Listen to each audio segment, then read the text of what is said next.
DVD লিঙ্কটা হচ্ছে না, কি যে করি। কি গো, কি হয়েছে? ডিভিডি লিঙ্ক হচ্ছে না, তুমি কি পারবে? দেখি, দাও, চেষ্টা করি। এই নাও।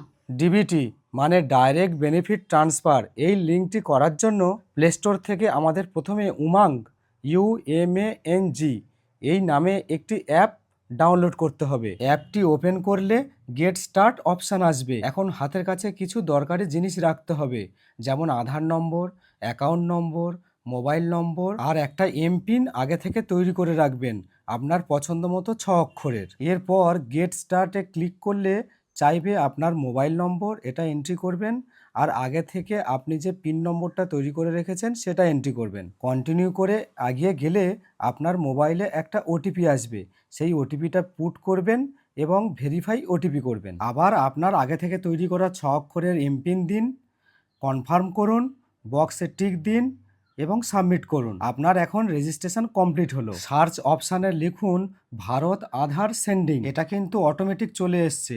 এই দেখুন নিচের দিকে, এখানে ক্লিক করুন। এখানে ক্লিক করলে দুটো অপশান আসবে, আধার সেন্ডিং আর অ্যাকাউন্ট ডিটেলস।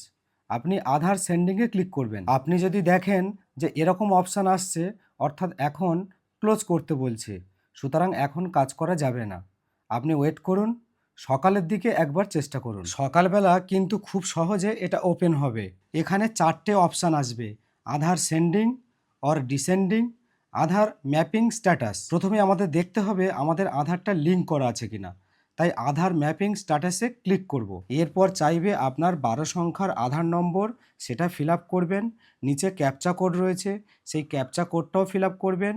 চেক স্ট্যাটাসে ক্লিক করে দেখবেন। এখন আপনার মোবাইল নম্বরে একটি ওটিপি আসবে, সেই ওটিপিটি দিলেই আপনার স্ট্যাটাস দেখা যাবে। দেখুন এমন দেখা যাবে, এখানে স্টেট ব্যাঙ্ক অফ ইন্ডিয়াতে লিঙ্ক করাই রয়েছে। যদি লিঙ্ক না থাকে তাহলে কিভাবে করতে হবে, যদি লিঙ্ক একটা ব্যাংকে রয়েছে কিন্তু অন্য ব্যাংকে ট্রান্সফার করতে চান তাহলে কিভাবে করতে হবে সেটা এখন দেখাবো। এটার জন্য আগের অপশানটিতে ফিরে আসতে হবে। দেখুন সেই 4টে অপশান রয়েছে। প্রথম যে অপশানটি আধার সেন্ডিং, এখানে ক্লিক করতে হবে। এখানে প্রথমে আপনার 12 সংখ্যার আধার নম্বরটি দিতে হবে। নিচে একটা অপশান রয়েছে দেখুন সেন্ডিং, এই সেন্ডিংয়ে ক্লিক করতে হবে।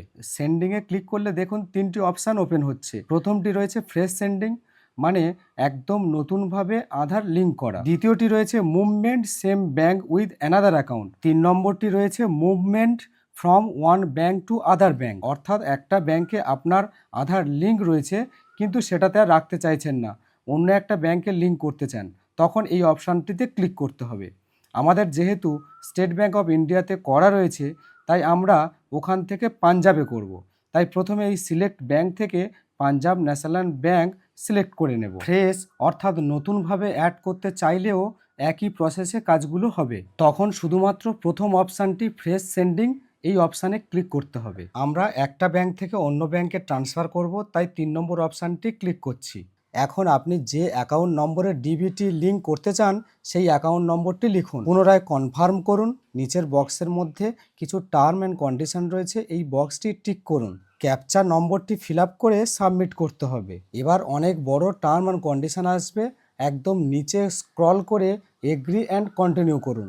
আপনার মোবাইলে একটি 6 সংখ্যার ওটিপি আসবে, ওটিপিটি এখানে বসিয়ে দিয়ে কনফার্ম করুন। আবারও শিওরভাবে কনফার্ম হওয়ার জন্য আরেকবার কনফার্ম আসবে, আবার কনফার্ম করুন। সবশেষে আপনার আধার নম্বরটি ব্যাংকের সঙ্গে যুক্ত হয়ে যাবে। এইভাবে খুব সহজে আপনার আধার নম্বরটি ব্যাংকের সঙ্গে নিজের মোবাইল থেকে যুক্ত করতে পারবেন।